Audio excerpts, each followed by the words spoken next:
Welcome back to The Explainer, everyone. Today, we are diving into what I like to call the alchemy of matter. We're going to explore those rigid lines between a simple, everyday shift in physical state and a massive, fundamental chemical rewrite of a substance's true identity.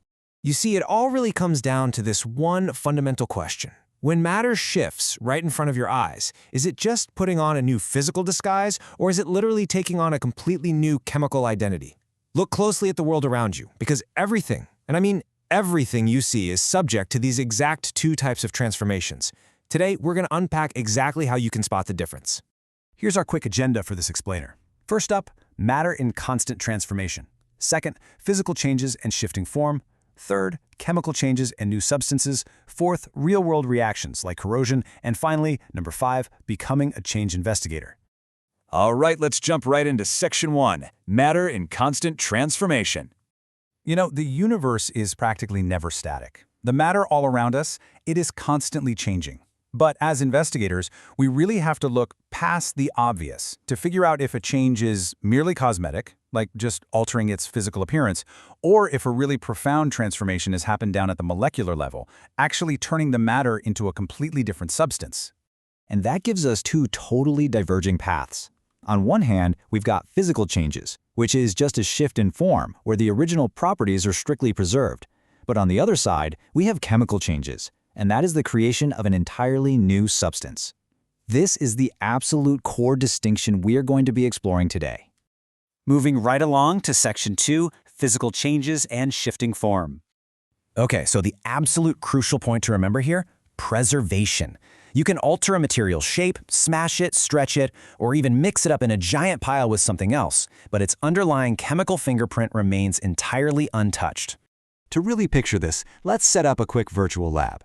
Imagine grabbing a clear plastic bag, some everyday sand, a handful of dark iron filings, and a standard bar magnet. Keep in mind what we just established about those preserved properties as we watch how these materials interact.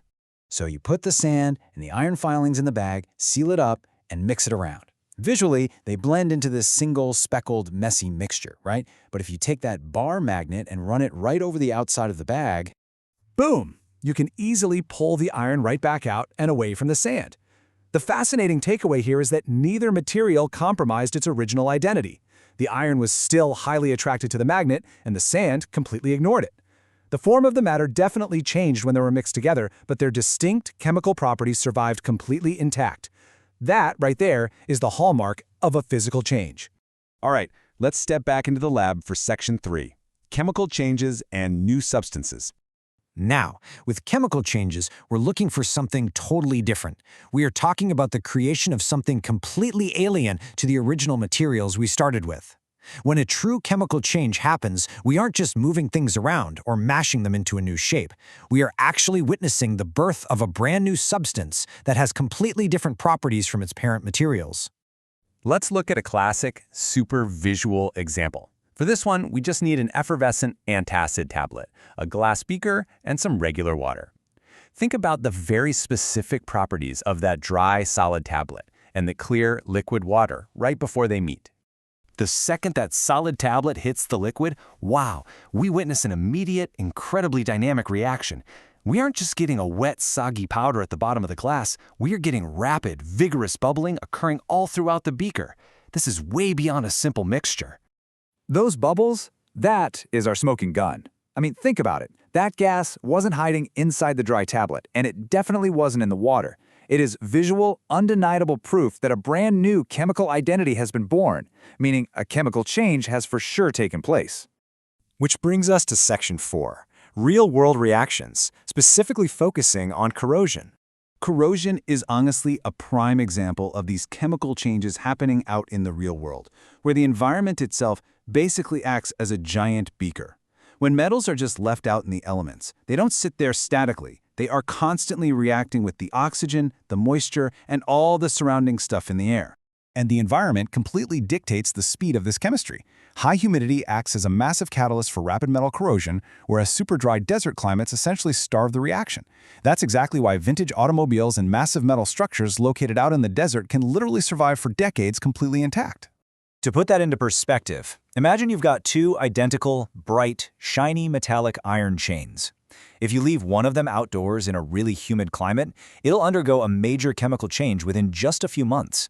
It's not going to look like iron anymore. It'll turn this dull, flaky brown color. Its original properties, its incredible strength, its metallic shine, they're just gone, completely replaced by the entirely new properties of the corroded material. But get this, prepare to be a little surprised here. Sometimes a chemical change actually creates a protective shield. The iconic green hue on the Statue of Liberty. That's not paint. It is a very specific type of chemical corrosion.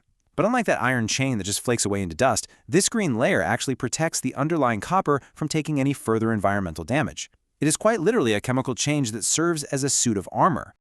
Finally, let's bring it all together in Section 5, Becoming a Change Investigator. If you want to really decode the changes happening around you, you've got to use your toolkit to gather solid evidence. You can use a balance to check for shifting mass, try physically separating mixtures with a funnel and filter paper, or just look for visual giveaways, like the gas bubbles we saw earlier, or really dramatic color shifts. You are now fully equipped with a toolkit to decode the shifting matter in your daily life. So, as we wrap up this explainer, I have a challenge for you. Step outside today and really look closely. The world isn't just sitting there. It's constantly rusting, reacting, and transforming all around us. What incredible chemical alchemy is happening right now in your own backyard, just waiting to be investigated?